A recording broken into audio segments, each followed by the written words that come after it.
Hello বন্ধুরা, আমি সুস্মিতা। আমি আবারও চলে এলাম তোমাদের সঙ্গে একটা নতুন ভিডিও নিয়ে। আজ আমি সকালবেলা থেকে কি করলাম তোমাদেরকে ওইটাই শেয়ার করছি। তো ঘুম থেকে উঠেছি আমি 5:30টায়। আর উঠে এবার আমি জামা কাপড় ছেড়ে রান্না চাপিয়ে দিয়েছি, কেন আমার বর কাজে যাবে, সে খাবার দাবার নিয়ে যাবে। তার জন্য আমি জলদি জলদি করে রান্নাটা করে নিচ্ছি। দেখতেই পাচ্ছ এখানে তরুলি আলুর আমি তরকারি করব, আর ডাল ভাত ওগুলোই হবে আজকে। তো ঝটাপট করে আমি রান্নাগুলো করে নিচ্ছি। দেখো, তারপরে কড়াইয়ে তেল দিয়ে প্রথমে আমি তরুলি আলুগুলো দিয়ে হালকা নেড়ে চেড়ে ভাজা করে পেঁয়াজগুলো দিয়ে দিলাম। যেহেতু আমি অল্প তেল দিয়ে করছি, তাই পেঁয়াজটা দিয়ে আমি একটু চাপা দিয়ে দিলাম, যাতে সবজিগুলো একটু নরম হয় আর ভাজাটাও তাড়াতাড়ি হয়ে যায়। তো তারপরে দেখতেই পাচ্ছ ডালটা ধুয়ে নিলাম, আজকে মুগের ডাল হবে। মুগের ডালটা ধুয়ে প্রথমে কড়াইয়ে তেল দিয়ে হালকা নেড়ে চেড়ে একটু লাল লাল মতন হয়ে গেলে তারপরে আমি ভাজা করে একটু জল দিয়ে দিলাম। তো ওইদিকে ডালটা সেদ্ধ হোক, আর এদিকে দেখো তরুলিটা ভাজা হয়েই গেছে পেঁয়াজ দিয়ে। তারপরে আমি দিয়ে দিলাম একটু টমেটো। তো টমেটোটা দিয়ে দিয়েছি, আর আমি এদিকে আদা রসুনগুলো দিতে ভুলে গিয়েছিলাম। তারপরে আমি একটু সাইড করে সবজিগুলো, তারপরে আদা রসুনগুলো ভাজা করলাম, দিয়ে এবার হালকা কষতে থাকলাম।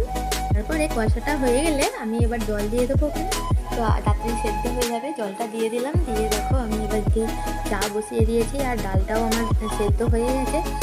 তারপর ওই ফাঁকেতেই আমি কিন্তু ডালটা ফোড়ন দিয়ে নিয়েছিলাম, কেন আমার তো জলদি জলদি আমার পর কাজে যাবে, তাই আমি তোমাদের দেখাতে পারলাম না সব রান্নাটা। তো রান্না হয়ে গেছিলো, আর চাও রেডি হয়ে গেছিলো। দেখো আমি চা খেয়ে নিয়েছি, আর আমার ছেলে এদিকে ঘুম থেকে উঠে পড়েছে। এবার তো জানো সকালবেলা মানে কতই কাজ, তো ঘর দরের কী অবস্থা হয়েছিল। তারপর আমি ঝটপট করে বিছানাটা গুছিয়ে নিলাম। আর যেহেতু আমার ছেলে স্কুলে যাবে, তার জন্য টিফিন বানিয়ে নিলাম, রুটি আলু ভাজা। আর এই যে দেখো ওর স্কুলের ব্যাগে ভরে দিচ্ছি, কেন ও নিয়ে যাবে। তো ব্যাগে ভরে দিলাম, আর ওকে আমি রেডি করে দিয়েছিলাম। তো দেখো বিছানায় বসে আছে, আর ওদের পিটি ছিল, তাই ওদের পিটির ড্রেসটা পরিয়ে দিয়েছিলাম। আর এই যে ওর বাবুমশাই রেডি হয়ে বসে আছে স্কুলে যাবে বলে। এই দেখো স্কুলে যাচ্ছে, তাড়াহুড়ো করে আমি দিয়ে এসে দেখো জোর খিদে পেয়ে গেছিলো, আর আমি তখন খেতে বসে পড়েছিলাম। তো খেতে বসে খাবারে আমার কী ছিল তোমাদের একটু দেখিয়ে দিই। তো আমি আজকে তরুলি আলুর তরকারি করেছিলাম, আর আলু ভাজা করেছিলাম, ছেলেকে যেহেতু টিফিনে দিয়েছি, আর ডাল আর একটু দই নিয়ে নিয়েছিলাম। খেয়ে দিয়ে আমি ঝটপট করে ঘুমিয়ে পড়েছি, কেন ঘুম পাচ্ছিল। তারপর ঘুম থেকে উঠে তখন 5টা বাজে। দেখো তখন আমাদের এখানে রোদ্দুর আছে, তো আমি একটু গাছে জল দিয়ে দিলাম, তো গাছগুলো নাহলে মারা যাবে, তাই আমি গাছে জল দিচ্ছিলাম। তো এসে জলটা দিতে দিতে তোমাদের একটু কথা বলে নিই। তো দেখো আমি তো লং ভিডিও দিই না, তো একটু ভুল হতেই পারে, তো তোমরা আমি ক্ষমা করে দিও। আমিও চেষ্টা করছি যে সবার মতন একটু লং ভিডিও দেওয়ার জন্য। তো আমার খুব ভালো লাগে ভিডিও করতে, তাই আমি লং ভিডিওটা এখন করছি। তো শর্ট ভিডিও আমি বানাই, আমার কিন্তু সব রকম ভিডিও বানাতে ভালো লাগে। তো আমি লং ভিডিও বানাতে ভালোবাসি, আর লং ভিডিওগুলো কিন্তু আমি অনেক কষ্ট করে বানাই, আর কষ্ট করে এডিট করি। ঠিক আছে, ঠিক টাইম মতো আমি ভিডিওটা দিতে পারি না, কেন এডিট করা হয় না সবসময়। আর যেহেতু আমরা ব্যস্ত থাকি, কাজের মধ্যে থাকি, তো ভয়েসটা দিতে পারি না। তো আমি আজকে চেষ্টা করলাম ভয়েসটা দেওয়ার। তোমাদের ভিডিওটা যদি ভালো লাগে অবশ্যই কিন্তু কমেন্ট করে জানিও, কেন তোমরা যদি কমেন্ট লাইক না করো তাহলে আমরা উৎসাহ হব কী করে বলো, আমরা আরও এগিয়ে কী করে, তাই না? তো আমরাও চাই যে আমরা একটু এগিয়ে যেতে, আমরাও চাই তোমাদের মতো সফলতা করতে। তোমরা যেমন ভালো ভালো ভিডিও করছো, আমরাও চাই সেই রকম ভিডিও করতে। তো অনেক চেষ্টা করছি, চেষ্টা করে আজ ভিডিও দেখো, আগে তো কিছুই জানতাম না, তাও এখন অনেক কিছুই শিখেছি। দেখো চেষ্টা করে যাই আমি যে যাতে ভিডিওর কোয়ালিটি আরও ভালো হয়, আর ভিডিওগুলো যেন আমি ভালোভাবে করতে পারি। তো তোমাদের দেখেই শেখা, যদিও বড় বড় দিদি দাদারা সবাই আছে ভিডিও লং ভিডিও বানায়, আমি তাদের দেখেই একটু আধটু শিখছি। তো শিখে আমিও চেষ্টা করছি যে তোমাদের লং ভিডিওটা দেওয়ার জন্য। তো গাছে জলটা তোমার দেওয়া হলো, আর এদিকে একটা লেবু গাছ আছে। দেখো আমার ছেলে লেবু খেয়েছিল, তো লেবু খেয়ে সেই দানাটা ওখানে ফেলেছিল, তো একটা লেবু গাছ হয়েছে। জানি না আদৌ লেবু হবে কি না, তো খুব আনন্দ হচ্ছে জানো তো, যে ওই ছোট্ট লেবুর দানাটা দিয়ে একটা গাছ হয়েছে। এই যে দেখো লেবু গাছে আমি জল দিচ্ছি, তো আমার খুব ভালো লাগে যে আমার ছেলে দানাটা ফেলেছিল, ওখান থেকে আবার একটা লেবু গাছ হয়েছে। যদি কোনো দিন লেবু হয় অবশ্যই তোমাদের দেখাবো।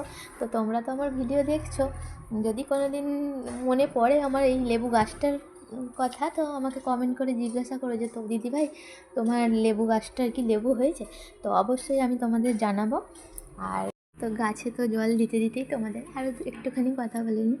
দেখো আমরা যখন প্রথম মুম্বাই এসেছিলাম, তখন সত্যি কথা বলতে ভালো লাগতো না, যে কেমন যেন লাগতো, যেন ঘরের মধ্যে সবসময় বসে থাকা, কিছু কাজ নেই, ওই রকম মনে হতো। আর এখন মানে বাচ্চা হওয়ার পর যে কত কাজ বেড়ে গেছে তোমাদের কি বলবো, একটুকু টাইমই পাওয়া যায় না যে আমরা আর অন্য কিছু কাজ করব। ঠিক আছে, এই ছেলে এই স্কুলে যাবে, টিউশন যাবে, ওই সব নিয়ে আসা দিয়ে আসা, ওই করতে করতে আমাদের টাইমটা চলে যায়। আর তার মধ্যে আগে হতো মা বাবা সকলের জন্য, এখনও মন খারাপ করে, আগে না আমি বেশি মন খারাপ করতাম, কিন্তু এখন আমাদের সব বান্ধবীরা আছে, তো তাদেরকে নিয়েই সত্যি কথা বলতে আমরা আনন্দ করে থাকি, যাতে একটু হলেও কষ্টটা ভোলা যায় যে আমরা এত দূরে আছি। তারা আমাদের খুব আপন করে নিয়েছে।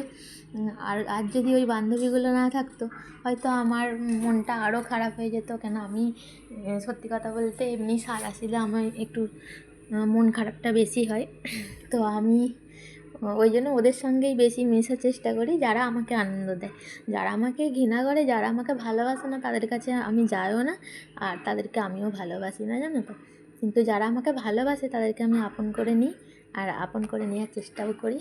তো অনেক বন্ধুরা আছে যারা আমাকে খুব ভালোবাসছে, আর তোমরা তো আমাকে ভালোবাসছে, তাই আমার ভিডিওগুলো দেখছো, তো আমি খুব আনন্দ পাচ্ছি। আর তোমরা এইভাবে পাশে থেকো যাতে আমরা এগোতে পারি। আর লং ভিডিও, অত বড় লং ভিডিও তোমরা দেখবে কি জানি না, অবশ্যই দেখো, কমেন্ট করে জানিও। তারপর এই দেখো সন্ধেবেলা আমার ছেলেকে টিউশনে দিয়ে এলাম, দিয়ে এসে আর আমি একটু চা খেতে বসে পেয়েছি, ও রেডি, আর আমি মুড়ি চানাচুর নিয়েও রেডি হয়ে গেছি, কেন জোর খিদে পেয়েছে।